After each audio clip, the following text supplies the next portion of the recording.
The following is a special presentation of Tony Kurre Radio. Welcome back to another award-winning Keefer and Kurre show here on Tony Kurre Radio. The TKR app is available. Of course, it is very, very easy to get. Takes you 3 or 4 seconds. You can get through Apple or Android, and you can listen to it 24 hours a day. Great classic rock and roll. Not to mention fantastic shows. We have a show on here with the Damon Johnson Show. We have a show on here with Billy Gibbons from ZZ Top. We have a Mission Minded. We have shows with the Heart of Alabama Food Bank. We just got wonderful clients.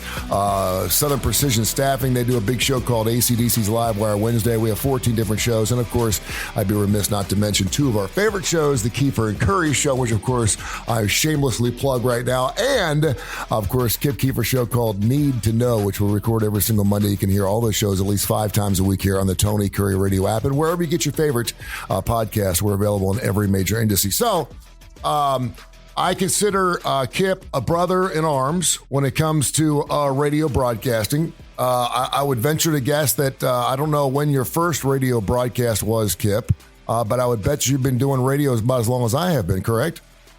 Oh, I think that's probably accurate. My initial exposure was right after high school in Atlanta. I got a gig from the play-by-play announcer of the Atlanta Flames, Jiggs McDonald, had befriended him when the Flames had come to Atlanta in the 70s.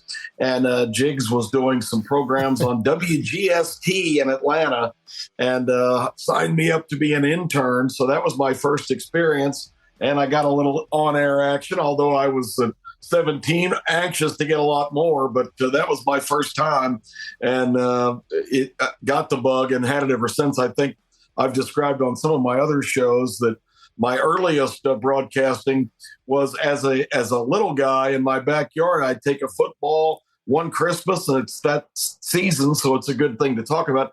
I remember I opened a package and I got the most fascinating, fantastic present, one of the most memorable of my life, and it probably cost $1.50. It was a little plastic football tee that I could tee the ball up and actually kick it and pretend to be making field goals and kickoff games. But, Tony, I would do the play-by-play. I'd throw to myself. I'd hand off to myself. I'd tackle myself while I described all the action. And then at halftime, I literally would go inside. I'd hang up these piece of paper with the scores from out of town and do the halftime show, and then go back and play the second half. So I had the broadcast bug basically from the time that I came out of the womb. No, this is really interesting because you and I speak before we do the show, and there is some method to the madness. But I really had no clue. We're going to be doing a show on the Talk 99.5, which, of course, is a radio station that I've got a lot of history with. I actually got started here. I call it the house that Tony built. There you go. 99.5. Of course, that was classic rock when I first came on it back in 1988. And, of course, it was also the station that I ended up breaking up with, if you will. And so you have been nice enough to ask me if I would actually do a show with you on the 26th of December and fill in. And you talk about this bug. I think this is really interesting because a lot of people get the radio bug, but the radio bug doesn't want them. There's that situation. And then if you've been so as blessed as Kip and I have been, you've actually turned it into somewhat of not more just a hobby, but of a career, something that actually means something that can actually put some food on the table. But you talk about that bug. I think that's really interesting because I know a lot more people that are in radio that have the bug, but the bug doesn't want them. And it's sad because a lot of people want to do radio. You brought up something that I just think is absolutely miraculous that no one listening to this show right now is going to understand or get, but I'm going to bring it up anyway. You used to be able to go into any market in this country. And if you wanted to do a radio show, you could do a radio show. You could make a phone call to somebody. You could call a GM or call a program director of a local radio station and say, listen, and really it was about your pipes. You know, you sound like you got good pipes. If you had good pipes, anyone would put you on the radio station, at least on a Saturday afternoon or a Sunday overnight. And it was that easy to get on the radio as long as, you protected the license. You didn't drop a bunch of F-bombs and you had decent pipes. You could get on a radio station. Now you'd be lucky to be able to get in that parking lot. They probably wouldn't even let you in the parking parking lot because there's nobody there anymore. Of course, the doors are locked. There's surveillance and there's security, and you can't even get in the building anymore. I venture to guess it's going to be kind of difficult to get in Talk 99.5 coming up on the day after Christmas, just because we're going to have to call someone to come down and let us in. We used to have the backdoor key. We used to get in. We could get in and do whatever we wanted. But I know I'm talking a lot here, Dan, but I'll probably be doing a lot of that because this brings back so many memories. But talk about this. Yeah. Talk about this bug that you had, because I think that's really interesting. It's a different bug for every individual. Yeah, people still, because my family moved when I was 8 years old to Atlanta. Was born in the Washington, D.C. area and got to Atlanta and went through most of my formative years there, all of most of my elementary school career into high school. And it's funny, growing up in the South, people say to me, well, how come you don't have a Southern accent? And I said, well, it's pretty simple. I didn't learn to talk by talking to other classmates and teachers and all of the traditional studies. I'll tell you who I learned to talk from, guys like Kurt Gowdy and Ray Scott, yes, and some of the iconic 1960s, 70s football broadcasters is who taught me to speak.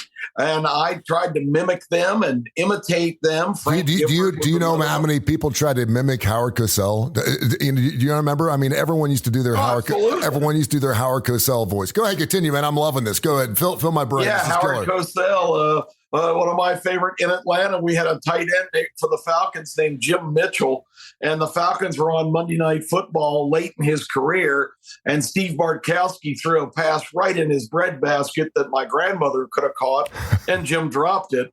And Howard Cosell said, "It is now apparent that the once all-pro skills of Jim Mitchell have totally deteriorated." I love that. I love it. That's the kind of commentary that Howard Cosell brought. Man, it's so good. I got goosebumps. That is awesome. He's now totally deteriorated. So that's to this day, my friends and I, if we see somebody that we kind of pity and that just doesn't have any game anymore, that's what we say, about like another friend of ours, the skills of, will remain nameless here, have totally deteriorated. So, yeah, that was an era that just captured me. And Tony, I got lucky. You're talking about access. The access for me came because the thing that became my primary career also facilitated what I wanted to do. Was, I would have been happy to do full-time radio, TV, anything, sports particularly. Mm-hmm. But I have the opportunity when I was still interning at WGST, and I actually was starting to get a little bit more on the air as a regular on-air host as time went on. But I found out early on in radio, even then, that there was so much politics involved. I remember one show, and you'll appreciate this, it wasn't like this era. On the day that bowl games were announced in college football, there were only a handful of them. And it was a big deal to compete against the other WSB, in this case in Atlanta, which was the biggest station. GST did a lot of sports, but we had a whole staff assembled, and we're just scrambling to call bowl directors and people on those committees and athletic directors and coaches. And we're trying to find out in a frenzy just moments before the announcements where teams were going for bowl games, because we didn't have the tie-ins and affiliations and all that we have today. It was a big scoop to find out where Georgia or Georgia Tech was going to go, or Alabama. So I was really working the phones and just kind of took charge of that show. I was 19 or 20 years old and was saying, we need to call so-and-so, we need to do this, we need to do that. I was running in, giving updates on the air. And after the show, the general manager called and got everybody together on a speaker and said, I just want to tell you guys, that was as good as it gets. He said, we were scooping WSB by 30, 40 minutes. He said, it was just amazing, the show you guys put together. And it was real gratifying for me because, I knew I was kind of the lifeblood of that. Yeah. And the two on-air hosts at the time, was a guy named Dennis Dumler. What a perfect name for him. And another guy who went on, I think it's Dave O'Brien, but he went on to work for Nesson, the New England Sports Network, for many years after that. He was a real pro, but Dennis Dumler was the typical guy. And I know you've come across thousands of these guys in radio who had an ego the size of the great outdoors. Mm-hmm. After that call with the GM, he calls me into a room and he says, "You really insulted a lot of people here today." And I said, "What?" And he said, "Yeah, you're an intern. You don't just take over a show and tell people what to do."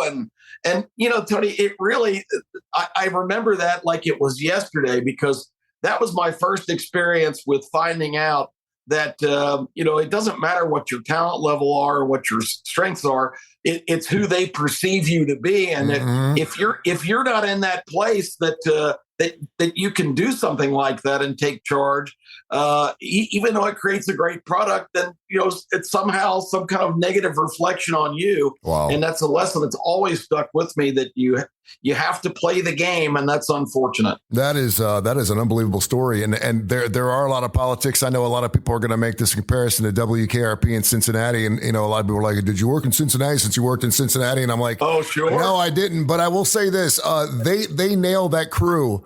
To the staffing, to the casting, to the way they reacted, to the Herb Tarlicks, to the Les Nessmans, to the Howard Hessmans. They nailed every single personality on that TV show almost to a T. And if you want to know what it was really like to work in radio, I can honestly look at that and say this is pretty doggone close. And the clueless GM Gordon Jump played him. The prototypes that they had in that show were absolutely perfect. Andy Summers, the PD. It was just so perfectly fit. It was really great. And I don't even know if they knew what they were doing at the time and moment. And you remember the first time that show ran, it didn't do particularly well. It did great in syndication. They brought it back as a second run show. And then of course it fell on its face, and they came back in syndication again and did really well, back in the early 90s and mid 90s. You were talking about, stepping up, and, something that, to go back, we had to have a license to be on the radio. By the way, I found my first radio license in an old junk drawer a couple of days ago. It was the first license I got when I was the age of 14 years of age. You had to have an FCC license. I don't no longer think you have to have that anymore. You also had to take meter readings. We had to take meter readings every hour on the hour. Do you remember taking meter readings? I remember that. If you forgot meter readings, you could lose your job. You had to take meter readings 24 hours a day, which meant you needed someone at the radio station 24 hours a day. I remember people that would usually go down. They live near the radio station, particularly if they're an engineer. They would make the drive 15 minutes just to go to the radio station to take meter readings to make sure they weren't running over the meters. That was important, that your radio station wasn't performing at a level high that it was supposed to, because that's how you get people to listen. If you're a 50,000 watt station, you could pop your power a little bit and get more listeners. You would do that. That was one of the cheating ways to do it. And so they took that stuff real seriously. So you had to take meter readings, amp readings and stuff every single hour. But I remember, and we'll go back to 1993 and the great snowstorm we had here. Oh. I'll never forget, because, the definition of radio, period, is to be a community oriented, local branched type of, you say, government, but a way to get information. It's primarily there for information. Radio wasn't there for music. It wasn't there for shows. It was there primarily. And certainly World War II had a big part of that, in the VOA and the Voice of America. Absolutely. Had a huge part in that. That's all people had to listen to was the radio, because if you had a transistor radio, you were good to go. If you had a battery or 9-volt, you were good to go. TV didn't work when the power didn't work. If your power was out, you didn't have power, but you always had that radio. You always had that to depend on. And I always remember that. So I remember in 1993, we weren't planning on having that huge blizzard that we had with 13, 14, 15 inches of snow in the Homewood area, and a swath, I think, that was probably about a foot deeper than that in my backyard. But I remember living down the street from the radio station. And, that was one of those things where they were expecting a light dusting. And next thing you know, we knew we had something real special going on. And you know what I did? Drove up to the radio station. I took my sleeping bag and was like, and people looked at me like I was crazy. Now, I'd only been here for a couple of years because I moved here in 1988. They're like, oh, this Yank, he doesn't know what the hell he's doing. He doesn't understand that, if it snows more than a half inch, we're snowed in for now. It's like, no, I do understand that. That's why I'm here with my sleeping bag. But they could not believe that a guy was going to spend the night and sleep on the floor of the radio station to inform his audience what was going on. And it was probably the biggest and best day in radio history for me anyway, just because I knew everybody in this town was listening. We had no power for 3 or 4 days. You had nothing to listen to or nothing to watch. The only way you could get any information was through your radio station. That's when people still held those 9-volt transistor radios, and people were listening to the radio to get their information. They were huddled down in the basement or outside watching the thunder snow and trying to figure out what the hell was going on. They were listening to 99.5 because they knew I was going to be there with them. And, it was one of those things where, I remember a guy that you've worked with, Richard Dixon, was a big part of that. You'd be sitting down there and you'd be 7, 8, 9 hours in. And someone would come in. You know what I'm going to say here. Someone would come in and say, "Listen, it's time to take you off." You're like, "No, I'm good. I can go another 6 or 7 hours." And this would be the same son of a bitch that was complaining over weekends that their 4-hour shift was too long. You know what I mean? I'm like, well, why am I working on Saturdays at 3:00 in the afternoon on Saturday afternoon? There's college football. These 4-hour shifts are too long. Yet I was into my 12th hour of Snarmageddon, and I was like, "No, I'm good to go. I can go as long as you need me, folks." I was telling the boss, I'm good to go. I can go 24 hours a day if you need me to, because that was the product, man. That was the special part. That was something that we could do in radio that no one else, in television or any other medium could do. It was just super exciting. It was super cool. And that's what it meant a lot to me. That was the bug that I got. I love that. I had just come to Birmingham in July of '92 because we opened the Birmingham race course for greyhound racing. And then later we had both horses and dogs. But the night of the blizzard, it was a Friday night when it kind of blew in. We were running a regular greyhound card. I think it was March 27th, maybe, but it was late. It was clearly in the spring. And that was the flukiest thing, 17 inches in a lot of parts of Birmingham. But I remember I was stranded at the Birmingham Racecourse, Tony, with Charlie McIntosh, the general manager, and some other staff. But Charlie had, of course, keys to all of the kitchen and bar facilities. And those 3 days for us were a hoot. We just had a great time. And I'm sure we probably had Tony Kurre on in the background while all that was going on. So that's some great memories. I was going to tell you that the thing that really helped me kind of live this dream is my dad had been transferred to Memphis, and my folks were divorced, and I had kind of an estranged relationship with him, but it was a chance to kind of patch up things and reunite. And I got the chance. He called me over the winter. He, big racetrack guy, had gotten involved at Southland Greyhound Park, which is in West Memphis, actually across the bridge from Memphis, which at the time was the world's largest greyhound racing operation. And he called me one winter and said, "Hey, I've gotten to know all the guys that run this track, and the longtime announcer is retiring. You should do a tape and try to become the track announcer." Wow. Because he knew I could do it. I've been doing it all my life. He was taking me to the Washington area horse tracks, Laurel and Bowie, when I was a 6 or 7 year old kid. I didn't learn how to read from See Spot Run. I learned to read by looking at the racing form and saying, "See, 7 horse can't run." Oh, I love it. But so he knew I could do the job. I've been calling races all my life. So I actually got on a bus in Atlanta and rode down to Green Track in Alabama, which was open at the time. It was in beyond Tuscaloosa. And I stood down on the rail with an old-timey cape recorder, and I called some races, sent them to Memphis, and lo and behold, I got the job as the voice of Southland Greyhound Racing at 22 years old. They put this stupid kid in the booth. But what came with that, Tony, was something that has been a huge benefit for me my whole career. What came with that was a nightly results show with all the prices and results on one of the local Memphis radio stations. Mm-hmm. And it was the Kip Keefer, I don't know what we called it, something like Southland Wrap Up. But it was my first real show of my own. And that really gave me the opportunity throughout my career as I went from Southland to other stations. I became the specialist for the company that owned that track, Delaware North. They sent me to Florida and Wisconsin and Arizona, all these places where tracks were opening. And I just became kind of the marketing and publicity guy. And always with those gigs came the opportunity to have shows. And I branched more into sports every time I had the opportunity and tried to do kind of combination racing and sports shows. And when I got hired here in 1992 to come to Birmingham, one of the first people I met was the great Herb Winches through Monty Ballard, our mutual friend. Monty and Herb are lifelong best friends. And he introduced me to Herb. And next thing you know, I'm sitting in the Sports Talk 690 studios hosting along with Herb and Ben and filling in when one of them were out. You talk about jumping into just an unbelievable opportunity.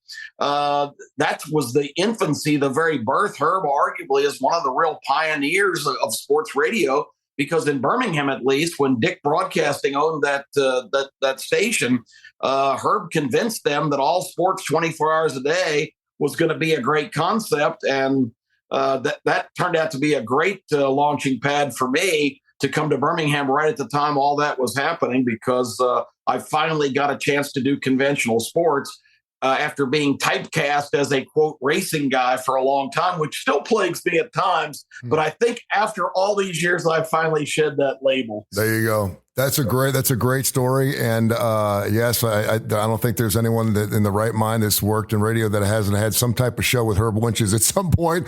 I've got an opportunity. I've been to 4 different Olympics with Herb. I know. We went, of course, to Switzerland together. We did so many different things together, so many radio shows. And yes, if you ask me if a story is true, chances are it probably is.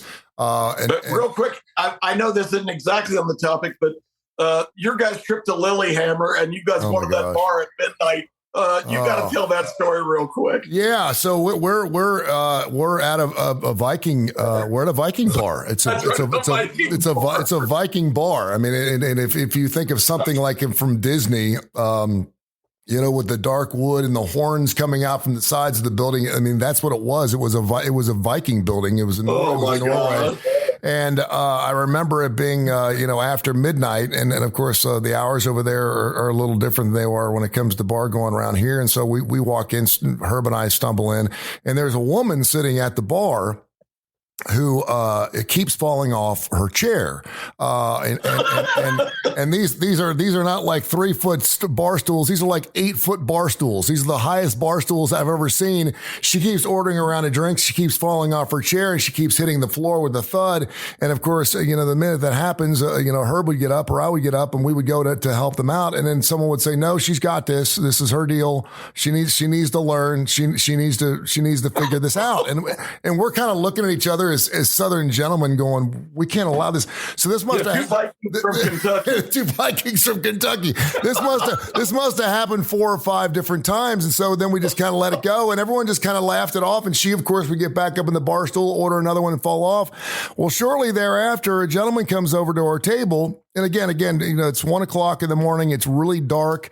There were no lights. It was all candles. I remember it was candlelight. It was a true Viking bar.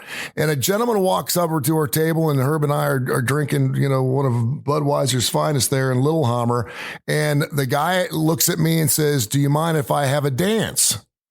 And I said, "Pardon me." He says, "Do you mind if I have a dance with your partner?" And he was talking about Herb. And at that moment in time, I was so happy that another man found Herb more attractive than he found me at that given time. If there was ever a time where he teased me about being better looking than me, he could have it in that moment. And of course, Herb's looking at me going, "Dude, you're not going to say yes, are you?" And I said, "You know what? We're over here on vacation. I don't think a little dance is going to hurt anybody." Go ahead and cut the rug, Herbie. Cut the rug, Herbie. And he grabbed Herb by the hand. And next thing you know, they went out there. And of course, Herb would take any situation and would put a silver lining on it. He came back with rosy cheeks, a little smirk on his face. And he actually think he had a good time dancing with this guy. But yeah, we found out that we were actually in a Viking gay bar. We were in a gay Viking. Viking bar. Who knew? A gay Viking bar in Lillehammer, Norway, of all the places for us to find it. Awesome. Man, we just had so much fun. It was such a blast to go through those stories. But yeah, it's radio's gotten so much different, and it's interesting because I still talk to. I call her the sour grapers. There's a lot of people that obviously were in radio for a long period of time that really were the backbone and were super important to exactly how music and content developed on AM and FM radio signals as we know them today. And they do have sour grapes in that we've syndicated so many things and nothing special anymore. And again, if you had a special show, Kip Keefer was the program director of one radio station or maybe the janitor of another. And you decided, hey, listen, I think I could do a good show here. Someone would give you a shot. And that shot's not there anymore. And where you used to have 24 on-air personalities, now you're lucky to have 2. And, we mentioned, you call the radio station, no one's going to answer the phone. That holds true. But we will be coming up on the 26th. And that was something, this whole show was about, let's talk about, I thought maybe we could brainstorm some ideas about Kip and Tony, what we're going to talk about on Talk 99.5 on the 26th, what we could talk about. But then I thought maybe we could get an actual show out of this and it could be somewhat entertaining, and it has been to no end. It's been fantastic. So I thought maybe we could talk about, what is Kip and Tony going to talk about? But one of those things I want to do is I want to bring back the phone call. And you got those phone callers, you got those people that call every single day. We know who you are. It's John from Birchwood. Hey, John, welcome back in. It's the guy that he's got to be on the radio every single day. He's the one that's got the radio playing in the background. Here, let me turn this down for you. Thanks for taking my call, that guy. But we certainly want to be back to that local community feel where you feel like you're actually part of the Kip and Tony show. And we want to do that coming up on Monday the 26th. So we will take phone calls, and there's something else I wanted to bring up too that I think would be really interesting. I would love to hear, and if you listened to our show last week on the Keefer and Kurre show, I would love to take some relationship advice and send some relationship advice out for not only men but women who are in their 50s who are having a hard time finding that next mate. I think that would be fascinating radio. Yeah, there's so much great stuff. And the power of talk radio, to me, is so seducing because let me tell you a quick story. My longtime partner and sometimes, at least for me, pretend girlfriend, Terry Quillian, who's somebody I think the world of, and she's so talented and such a great communicator. But we were blessed with having our own show here on Talk 99.5 called The Ride Home, following the great Leland Whaley every day on Talk 99.5. And that show grew in leaps and bounds.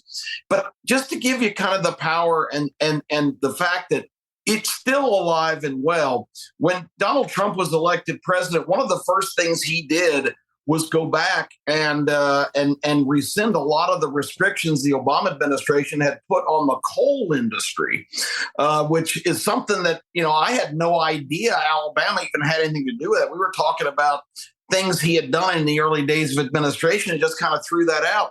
Tony, over the next 3 hours, we got so many phone calls from people in the coal industry in Alabama who had heard somebody had heard this and called us and talked about how this is the most exciting news for them because it's given them their job back and their opportunity back.